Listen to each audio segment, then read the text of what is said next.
हर किसी को पता है कि कॉन्फिडेंस इज अट्रैक्टिव, शर्माना इज नॉट। तो अगर हम कॉन्फिडेंट हैं, चाहे फिर हम कैसे भी दिखते हों, ये क्वालिटी लोगों को हमारी तरफ अट्रैक्ट करती ही करती है। और आज की इस वीडियो में हम इसी टॉपिक के बारे में जानेंगे मरीसा पियर की अमेजिंग बुक से, जिसका नाम है ultimate confidence, the secrets to feeling great about yourself से। So let's start. इसमें सबसे पहला पॉइंट कहता है change your language to change your life. एक के बाद एक स्टडी ने शो किया है कि कॉन्फिडेंट लोग डिफरेंट लैंग्वेज यूज करते हैं उन लोगों के कंपैरेटिवली जो शर्माते हैं और जिनके पास कॉन्फिडेंस नहीं होता। फेमस अमेरिकन सिंगर और सॉन्ग राइटर ब्रूस स्प्रिंगस्टीन ने बताया कि उन्हें ऑडियंस के सामने लाइव परफॉर्म करते वक्त कैसा लगता था। उन्होंने कहा, मेरा दिल जोरों से धड़कने लगता है, एड्रेनालिन मेरी बॉडी में फ्लो होने लगता है, मैं बहुत स्वेट करता हूँ, बट ऑडियंस के सामने लाइव परफॉर्मेंस करने की जो अमेजिंग फीलिंग है, वैसे फीलिंग कोई नहीं है दुनिया में। कैली साइमन भी एक अमेरिकन सिंगर और सॉन्ग राइटर है। उन्होंने भी लाइव परफॉर्मेंस करने की फीलिंग को डिस्क्राइब किया था। उन्होंने भी कहा था कि मेरा हार्ट रेट बहुत इंक्रीज हो जाता है, बॉडी में एड्रेनालिन फ्लो होता है, स्वेटिंग होती है, लेकिन उनको लोगों के सामने परफॉर्म करने पे पैनिक अटैक आने लगता था। गेस लाइव परफॉर्मेंस किसने पहले छोड़ी होगी? Exactly, you are right, Kelly Simon ने, क्योंकि उन्होंने हमेशा लाइव परफॉर्मेंस को एक्सप्रेस करने के लिए गलत लैंग्वेज यूज की थी। पॉइंट 2 कहता है कि try to speak slow, move slow, be calm. Direct आंखों में देख के बहुत ही काम तरीके से स्लो बोलना एक लीडर की निशानी है। ऑथर कहती हैं कि जब भी हम किसी से बात कर रहे होते हैं तो अपनी चिन हमें ऊपर रखनी चाहिए, अपने शोल्डर्स नीचे और पीछे की तरफ रखने चाहिए और स्लो स्पीड में बोलना चाहिए। जो भी पावरफुल पीपल हैं वो स्लोली और कामली बोलते हैं। कोई भी कॉन्फिडेंस इंसान रिएक्टिव नहीं होता। रिएक्टिव नेचर डोमिनेंस दिखाती है। पावरफुल लीडर्स आर ऑलवेज काम। ऑथर कहती है कि strength is shown in stillness, इसलिए इस तरह से बिहेव करो कि जैसे हमें कोई फर्क ही नहीं पड़ता। और ये बात इवन कि हमारे बॉलीवुड एक्टर्स भी जानते हैं और इसलिए वो कॉन्फिडेंट दिखने के लिए इस स्ट्रैटेजी को फॉलो करते हैं। You have to be relaxed and calm. Yeah, that's the key. That's the key. You know, these are the mistakes I have That's done. something I also have learned very recently. Yeah. You know, that because more than anything else, yeah, it is how calm you are in front of the camera. Yeah. That really matters. Just relax. Yeah. आराम से बात करो, क्या होगा?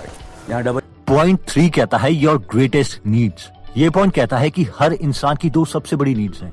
1, सब उसे accept करें, और 2, कोई उसे रिजेक्ट ना करे। अब ऑथर को एक पेशेंट ने कहा, नहीं, मुझे रिजेक्शन से कोई डर नहीं लगता, मुझे परवाह नहीं है कि लोग मुझे रिजेक्ट करें या एक्सेप्ट करें, बस मेरी जॉब और पैसा मेरे पास रहने चाहिए। तो इस पर ऑथर कहती हैं कि जब तुम्हारी जॉब या तुम्हारे पैसे चले जाएंगे तब तुम्हारी सोसाइटी में पोजीशन चली जाएगी और फाइनली तुम रिजेक्टेड फील करोगे। इसलिए ये पॉइंट्स तुम पर भी फॉलो होते हैं। एक बार एक जर्नलिस्ट एक पंडित के पास गया और उसने उस होली मैन का बहुत मजाक उड़ाया, भगवान का मजाक उड़ाया और हर उस चीज का मजाक उड़ाया जो वो होली मैन विश्वास करता था। लेकिन वो होली मैन बस मुस्कुराता रहा और उसे जर्नलिस्ट की किसी बात से कोई फर्क नहीं पड़ा। इस पर वो जर्नलिस्ट बोला, क्या तुम्हें मुझ पर गुस्सा नहीं आ रहा? तुम्हारा इतना मजाक उड़ाया मैंने। उस पर वो होली मैन बोला, मान लो तुम मुझे अगर कोई गिफ्ट देते हो और उस गिफ्ट को मैं एक्सेप्ट नहीं करता, तो वो गिफ्ट किसके पास रहेगा? ऑब्वियसली तुम्हारे पास। उसी तरह से जो भी तुमने मुझसे कहा, मैंने उसमें से किसी बात को एक्सेप्ट नहीं किया, इसलिए मुझे तुम्हारे बोलने से कोई फर्क नहीं पड़ता। सो ऑथर का भी यही पॉइंट है कि हमारे इमोशंस का रिमोट कंट्रोल हमारे पास ही होना चाहिए, दूसरों के पास नहीं। इसलिए हमें खुद को पॉजिटिव थॉट्स फील कराते रहना चाहिए और दूसरों की परवाह नहीं करनी चाहिए। पॉइंट 4 कहता है you don't have to be perfect to be confident. ये पॉइंट कहता है कि हम परफेक्ट बनने के लिए पैदा नहीं हुए हैं और ना ही हम कभी परफेक्ट बन सकते हैं। और जो इंसान बिल्कुल परफेक्ट बनने की कोशिश करेगा वो हमेशा दुखी ही रहेगा और कभी एक कॉन्फिडेंट इंसान नहीं बन पाएगा। ऑथर कहती हैं कि उनके 24 साल के प्रोफेशनल करियर में एज ए थेरेपिस्ट उन्होंने देखा है कि सबसे खुश और कॉन्फिडेंट इंसान वो होते हैं जो इस पर फोकस करते हैं कि वो अपना बेस्ट दें और फिर वो खुद को एक्सेप्ट कर लेते हैं। लोगों ने जब लॉरेंस ओलिवर की मूवी हेमलेट देखी तो सब रोने लग गए क्योंकि मूवी बहुत इमोशनल थी। इंटरव्यूअर्स ने लॉरेंस ओलिवर को घेर लिया और उनका इंटरव्यू लेने लग गए क्योंकि वो उनकी परफॉर्मेंस से बहुत खुश थे। लेकिन लॉरेंस ओलिवर ने कहा कि मेरी इस परफॉर्मेंस के बारे में ज्यादा अच्छा मत लिखना, वरना जब ऑडियंस बहुत ही एक्सपेक्टेशन रख के मेरी परफॉर्मेंस देखने आएगी तो हो सकता है उन्हें दोबारा मेरी परफॉर्मेंस अच्छी ही ना लगे। ऑथर कहती हैं कि obviously this type of attitude will always lead to depression. Point 5 कहता है कि प्रेज योरसेल्फ। कभी अगर गौर से आप किसी बच्चे को देखोगे तो वो ये जरूर कह रहा होता है अपने पेरेंट्स को, मुझे देखो मैं कैसा लग रहा हूँ, देखो मैं क्या कर रहा हूँ, देखो मैंने कैसी पेंटिंग्स बनाई हैं। इन शॉर्ट वो प्रेज यानी तारीफ मांग रहा है अपने पेरेंट्स से। और अगर ऑब्वियसली उसे तारीफ मिलेगी तो उसका कॉन्फिडेंस लेवल भी इंक्रीज होगा। मान लीजिए अगर किसी बच्चे के पेरेंट्स उससे कहते हैं नहीं बेटा पेंटिंग भी आपकी बहुत खराब है और आप अच्छे भी नहीं दिख रहे, तो ऑब्वियसली उसका कॉन्फिडेंस लेवल बहुत कम हो जाएगा। अब ऑब्वियसली कई शॉपकीपर्स, दुकानदार हमें मैनिपुलेट करने के लिए, हमारी इस क्रेविंग को सेटिस्फाई करने के लिए हमें प्रेज करते हैं कि आप इस ड्रेस में बहुत अच्छे दिख रहे हो, इसलिए आप इसे खरीद लो। या कोई फ्रेंड या रिलेटिव अपना काम निकलवाने के लिए हमारी इस हंगर को सेटिस्फाई करता है, लेकिन हमारा माइंड समझ लेता है कि ये जेन्युइन प्रेज नहीं है, इसलिए वो उससे ज्यादा इफेक्ट नहीं होता। प्लस औरों से प्रेज लेके कॉन्फिडेंस लाने का ये बड़ा नुकसान है कि जिस वक्त बाकी लोग हमारी प्रेज नहीं करेंगे या हमें नेगेटिव वर्ड्स बोलेंगे तो हमारा कॉन्फिडेंस भी टूट जाएगा। इसलिए ऑथर बोलती हैं कि बेस्ट मेथड ये है कि हम खुद की प्रेज करें। जब भी शीशे के सामने हम खुद को देखें तो हम खुद से बहुत पॉजिटिव वर्ड्स बोल सकते हैं, जैसे कि you are the most intelligent या मोस्ट हैंडसम पर्सन। अब ये ऑब्वियसली कई लोगों को बहुत अटपटा लगेगा, लेकिन ऑथर बोलती हैं कि ये चीज काम करती है। और अगर अकेले में हम खुद की तारीफ कर भी रहे हैं तो कौन सा किसी को पता चलने वाला है, इसलिए ऑलवेज प्रेज योरसेल्फ। पॉइंट 6 कहता है बिलीविंग एंड विनिंग। अगर एक सेल्समैन को ही अपने प्रोडक्ट पर बिलीव नहीं है तो वो किसी भी कस्टमर को उस प्रोडक्ट पर विश्वास नहीं दिलवा सकता। वैसे ही दूसरों को हमारा कॉन्फिडेंस तभी ही दिखेगा जब हम एक्चुअल में खुद में बिलीव करते हैं। आर्नोल्ड श्वार्ज़नेगर, जो कि पहले एक बॉडी बिल्डर, फिर फेमस एक्टर और फाइनली कैलिफोर्निया के गवर्नर बने, वो कहते हैं कि जब मैं 21 साल में अमेरिका में शिफ्ट हुआ था तो मुझे बहुत कम इंग्लिश आती थी और मेरे पास बहुत कम पैसे थे, लेकिन मुझे हमेशा लगता था कि मैं किसी बड़े काम के लिए पैदा हुआ हूँ। मतलब मुझे 100% यकीन था कि मैं एक फेमस एक्टर बनूंगा ही बनूंगा। कई लोगों को जब मैं अपने थॉट्स बताता था तो वो मुझे घमंडी भी समझते थे और कहते थे कि यार मॉडेस्टी के साथ जी। बट मैं बहुत थैंकफुल हूँ कि मैं कभी मॉडेस्ट नहीं बना और खुद को हमेशा बेस्ट ही माना। नेक्स्ट पॉइंट कहता है depression and anxiety. Earn Nightingale, जो कि एक बहुत फेमस मोटिवेटर है, उन्होंने कहा था कि हमारी लाइफ की तरफ हमारा एटीट्यूड ये डिसाइड करता है कि हमारी लाइफ का एटीट्यूड हमारी तरफ कैसा होगा।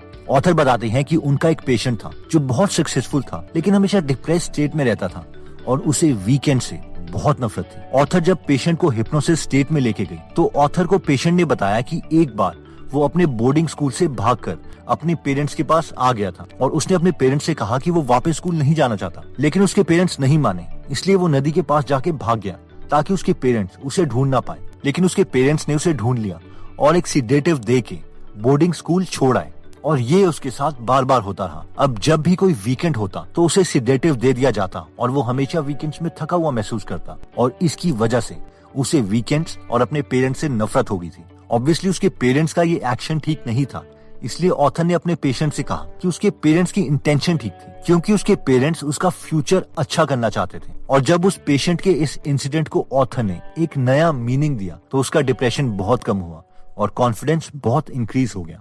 नेक्स्ट पॉइंट 8 कहता है कि ट्राई टू लर्न मोर। ये पॉइंट कहता है कि हमें जितनी ज्यादा नॉलेज अपने सामने वालों के कंपैरेटिवली होगी उतना ही ज्यादा हम कॉन्फिडेंट फील करेंगे, because superiority will always lead to confidence. इसलिए keep on learning new things, never ever stop learning. तो दोस्तों इस वीडियो में हमने 8 पॉइंट्स देखे कॉन्फिडेंस इंप्रूव करने के लिए, जिसमें पॉइंट नंबर 1 कहता है change your language, change your life. यानी एक कॉन्फिडेंट लोगों की वोकैबुलरी अगर हम यूज करते हैं तो वो कॉन्फिडेंस एटीट्यूड को ही जन्म देगी। पॉइंट 2 कहता है try to speak slow, move slow, be काम।